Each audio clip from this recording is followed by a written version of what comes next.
सो भी मैं खुदावन का शुक्र करना है जिन्हें ये मौका, ये वेला, ये घड़ियां ते ये समा सानू दिता ताकि असी तजर्बे दे नाल खुदावन दे कलाम नूं सुनीए सीखीए। जबकि कल मेरी हालत बहुत खराब हो गई, सुबह तक तो मैं खुदा दी खादमा नूं कहंदा सी उठ पड़िए कि तू चली गई किसी ठिकाने ते पहुंचीए, ये ना होए कि इन्हां ते इल्जाम लग जाए लै बई सौहरियां दे जाके वक्त पूरा हो गया। इन्नी कमजोरी हो गई सी। मैं चल घर जाने पाक उत्थे ती कहन लगी कि नहीं इहो जी हालत में मैं तेन कित्थे लैके जाऊँ, कोई नहीं खुदा बेहतर करेगा। ते मैं अज उस तजर्बे नूं दसना चाहुंदा कि सिर्फ पढ़ी दा सीगा कि शागिर्दां दा ते उस्तादां दा प्यार, क्योंकि रसूलां दे ईमाल जिसले असी 14 बाब 19 ऐत तो पढ़ना शुरू करिए तो लिखिया बा यहूदी लुस्त्रा ते अकलीम तो आए ते उन्होंने फिर लोगों नूं अपने तरफ मिला लिया ते पर उसनूं संसार कर दिता ते उन्होंने मुर्दा समझ के बाहर घसीट के शहर तो बाहर लै गए ते शागिर्द ओदे फिर गिरदा गिरद आ खड़े हुए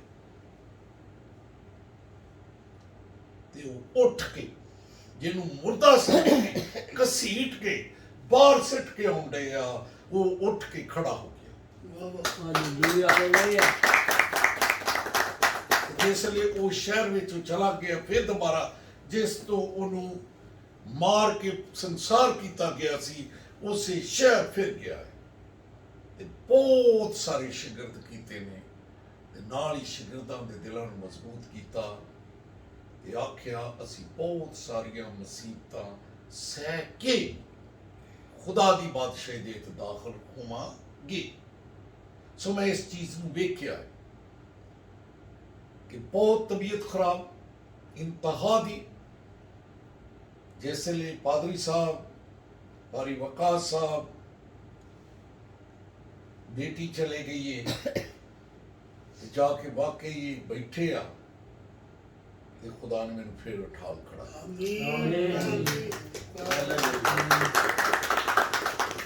मैं उठ के फिर जिदा वो नाल आया, मैं पादरी साहब को कहने नहीं मैं तुर के चलने आ, तुर के चलने कह लेंगे नहीं चलो रक्षे ते चल, क्योंकि खादमा दा ते कलीसिया दा इन्ना प्यार होंदा है। दूसरा क्रंथियों 12 बाब जिसले असी 14 ऐत तो पढ़ते हैं ते रसूल कहता कि मैं तीसरी यारी तुहाडे कोल आउण वाला वां। दूसरा क्रंथियों 12 बाब जिसले 14 ऐत तो पढ़ते हैं तो लिखा है देखो मैं तीसरी बारी तुहाडे कोल आउण लई तैयार है, तुहाडे ते बोझ नहीं बनागा,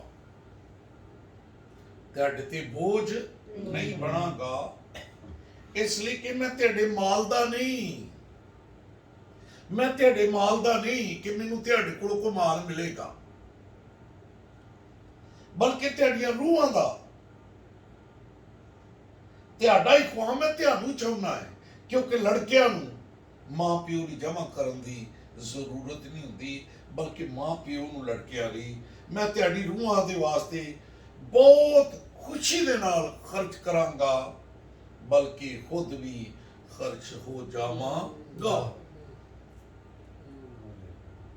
ते नाल ही लिखिया अगर मैं तुहाडे नाल मुहब्बत रखां ते क्या तुसीं मेरे नाल मुहब्बत नहीं रखोगे। सो भाई मोहब्बत शागिर्द ते उस्ताद, ये मोहब्बत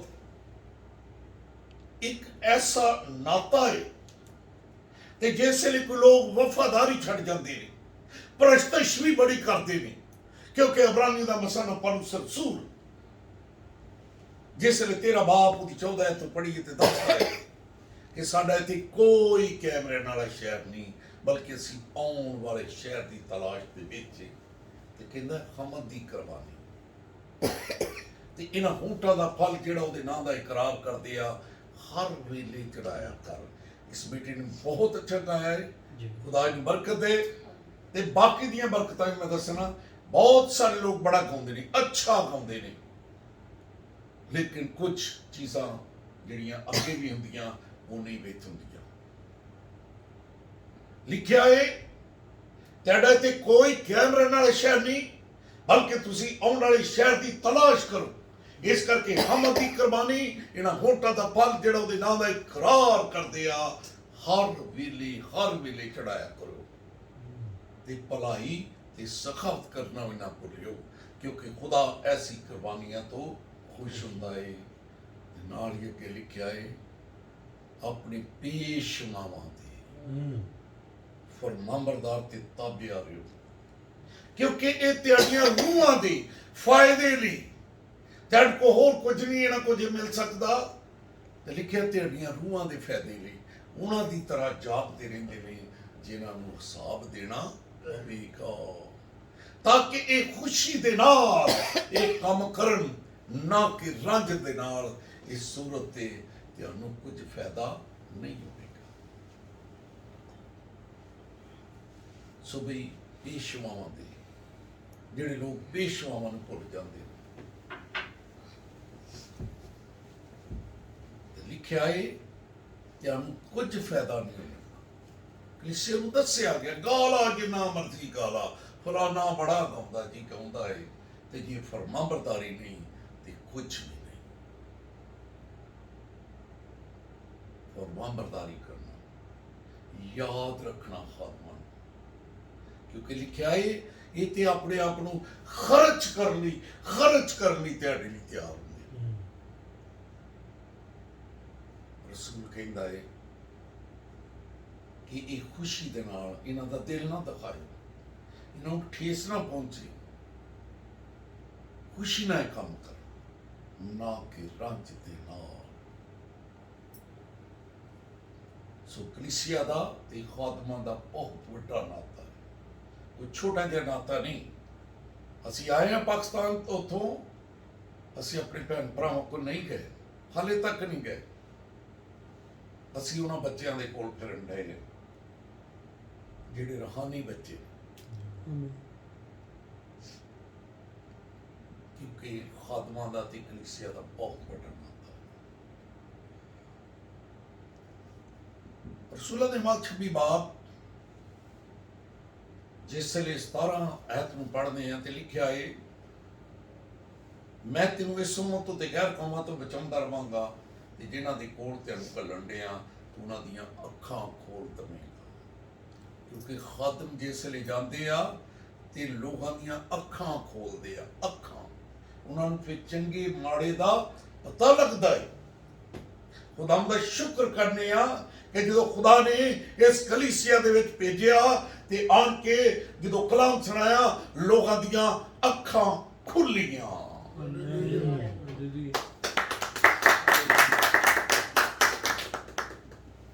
लिखिआ है शैतान दे इख्तियार